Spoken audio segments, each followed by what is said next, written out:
भद्रकर विशिष्ट समाजसेवी स्वर्गत सुरेन्द्र राउत प्रथम श्राद्धवार्षिक सभा सुरेन्द्र स्मृति संसद पक्षरु उत्तर वाहिनी समीपत तांक निजस्व बासभवन अनुष्ठित हो जाइछि। स्मृति संसद पक्षरु अनुष्ठित श्राद्ध सभारे पंडित भागीरथी नंद शर्मा अध्यक्षता करिथिबा बेले मंच परिचालक भावे राजेंद्र परिड़ा अतिथि मानक परिचय प्रदान करथिले। शरद कुमार साहू अतिथि मानकु स्वागत संबर्धना ज्ञापन करथिले।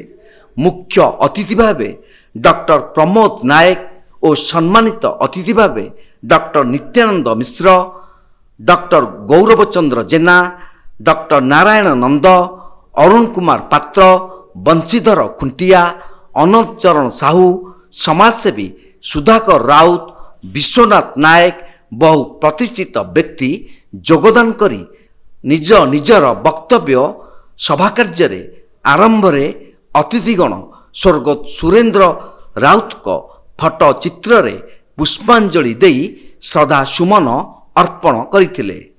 अतिथिवृंद सेमानक वक्तव्य स्वर्गत राउत धर्मपत्नी नमिता परिड़ा और परिवार वर्गंकु समवेदना ज्ञापन पूर्वक बड़ ठाकुर श्री जगन्नाथ ठारे सामग्रिक शुभ कामना करिबा संगे संगे स्वर्गत सुरेन्द्र राउत जड़े परोपकारी समाजसेवी दरदी हृदय हास्य रसर मूर्ति मंत्र प्रतीक बोली तांका वक्तव्य सूचाई देइथिले। एहा परे स्मृति संसद पक्षरु वरण्य अतिथि मानकु मानपत्र प्रदान करा जाइथिला।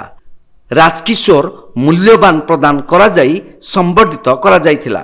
शुभेच्छु मानक सह पाणिग्राही जोगेंद्र कुमार साहू, मनोरमा आचार्य, कनकलता परिड़ा प्रमुख बहु श्रद्धालु थिले। स्वर्गत सुरेन्द्र राउत प्रतिभा संपर्क में सूचना देई कार्यक्रम रे ग्रामवासी आत्मीय स्वजन गण सहयोग देई श्रद्धा सुमन अर्पण करथिले।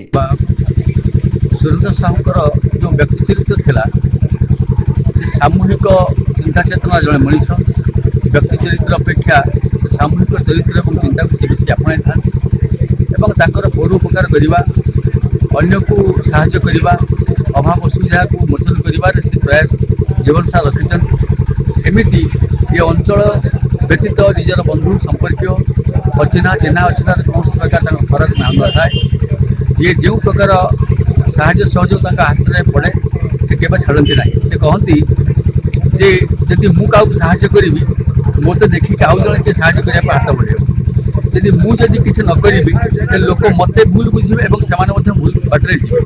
तो ये जो चिंताधारा भर थिला ये साधारण मनुष्य चिंता चेतना ठार बहुत दूर तेणु तांकर ये जो श्रुति सभा उद्देश्य सुदूर आपणकर भुवनेश्वर कटक आम विकास सार थे आंचलिक शिक्षा निर्देशक विकास सार आम संग्राम सार आउ जड़े पंडित भागीरथी नंद शर्मा महोदय, डॉक्टर नित्यानंद मिश्र, डॉक्टर प्रमोद कुमार नायक, डॉक्टर प्रभात कुमार प्रभात सार जाना सार बहु गुणी ज्ञानी लोक मैंने सभा को आसी बहु लोक समागम होता ग्रामवासी होता कि उद्देश्य था से केते भल पाते तार गोटे परिप्रकाश ये तेणु मुझे आशा करुच्ची एमती जन चिंता चेतना अल्प बयस चलीगले जे जो प्रतिभा थिला जो आभिमुख्य थिला जो लक्ष्य थिला जो हृदय को पर को अपमान करवा जो